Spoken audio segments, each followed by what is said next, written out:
You confirmed that the ID in question is a type you can accept. Now it's time to do the other checks I mentioned. Let's start with making sure the ID is valid. That means it has all the parts that it should. How can you tell? Let's take a closer look. The first requirement for an ID to be valid, it must have the owner's photo. That's really the only way you can make sure the person who handed it to you is the owner. A signature is also necessary. This can help verify that the ID belongs to the person. More about that later.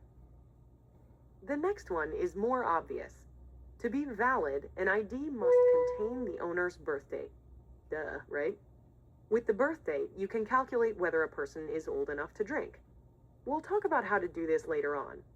However, you might not even have to do this, because most state-issued IDs now include the date an underage person will turn 21. Oh, and here's something you may not know. In most states, an ID must be current. If it's expired, it can't be considered valid. Does that seem strange? This is to help prevent an underage person from using someone else's expired ID. Here's a question for you. Is an ID valid if it's damaged?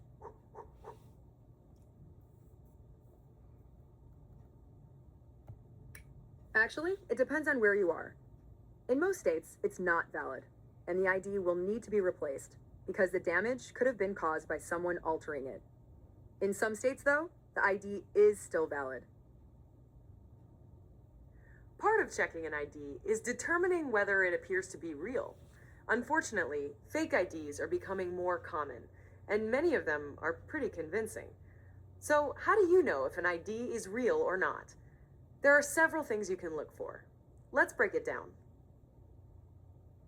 Bottom line, the key to spotting a fake or altered ID is knowing what a real ID is supposed to look like. Not always simple, right? But it can be done.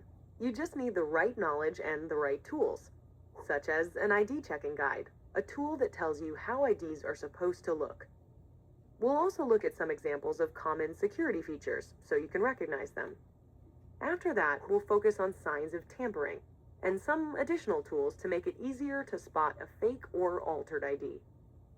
Finally, we'll go over what to do if you come across a fake or altered ID. ID checking guides are one of the most important tools for checking IDs. Why?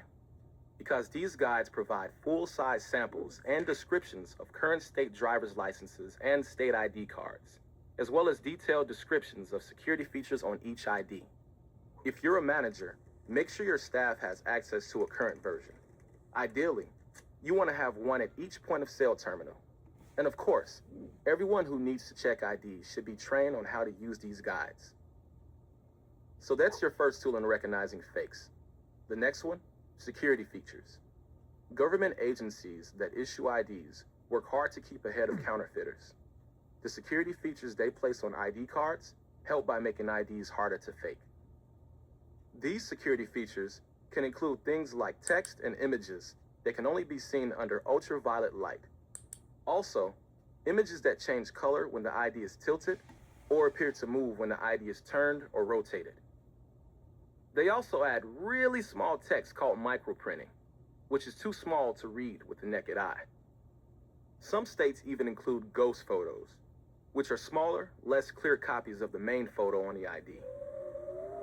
Others include special surfaces on the laminate, or other treatments that give the ID a specific texture, thickness, or flexibility.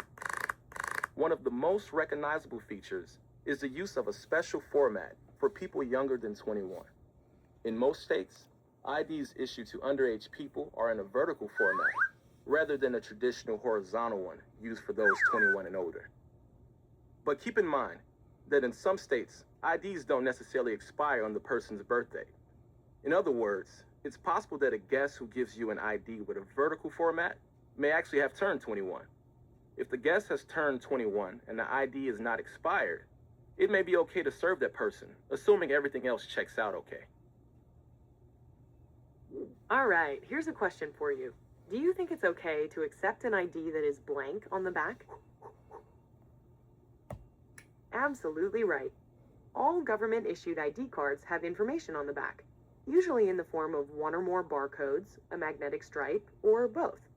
These contain specific data about the person, which can be accessed using an ID reader.